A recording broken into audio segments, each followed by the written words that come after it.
Barangay Hinebra iniiwasan makalaban sa playoffs mga bro, anong team kaya?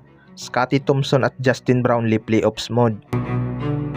So kahit pasok na sa playoffs ang Barangay Hinebra mga bro, hindi nga biro ang mga nakaabang sa kanila na posible nilang makakalaban sa quarterfinals.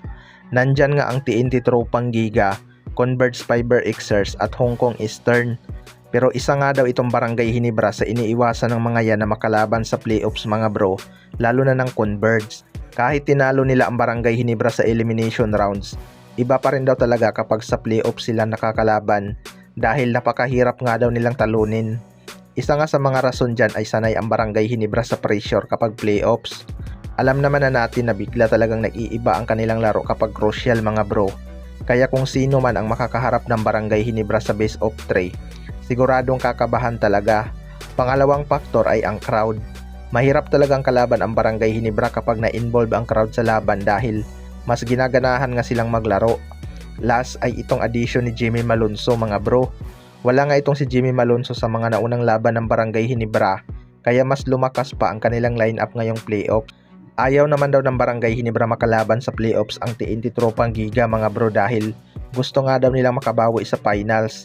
Pero dream matchup nga sa finals ay itong Barangay Hinebra at Hong Kong Eastern. Mas bago sa mata ng mga fans.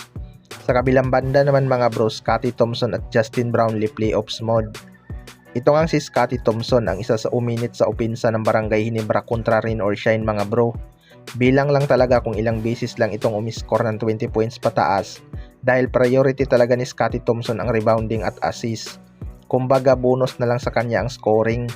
Pero kita naman natin sa improvement ng shooting ni Scottie Thompson mga bro na gusto niyang idagdag sa kanyang arsenal ang scoring. Madalas nga sa playoffs talaga natin nakikita na bumabanat sa scoring itong si Scottie Thompson, lalo na kapag sobrang importante sa kanila ang panalo. Kaya asahan natin na silang dalawa ni Justin Brownlee ang magiging leading scorer ng Barangay Hinebra. Mas delikado ngang kalaban ang Barangay Hinebra kapag kumakana sa scoring itong si Scottie Thompson. Si Justin Brownlee naman mga bro, expected na talaga yan na mas iinit pa ang kanyang laro lalo na kapag playoffs. Maraming beses na nga nating nakita na bigla ding nag-iiba ang laro nito kapag playoffs lalo na kung healthy. Sana lang talaga mga bro ay healthy itong si Justin Brownlee sa mga upcoming game ng Barangay Hinebra para mas tataas ang chance nilang makarating ng finals. Hindi na rin kasi biro ang mga teams ngayon. Lumalakas na din ang ibang independent team kumpara sa powerhouse team na SMB na nanganganib ng malaglag mga bro. Kaya abangan na lang natin kung makakalusot ba ang Barangay Hinebra. Kayo mga bro, ano masasabi nyo tungkol dito?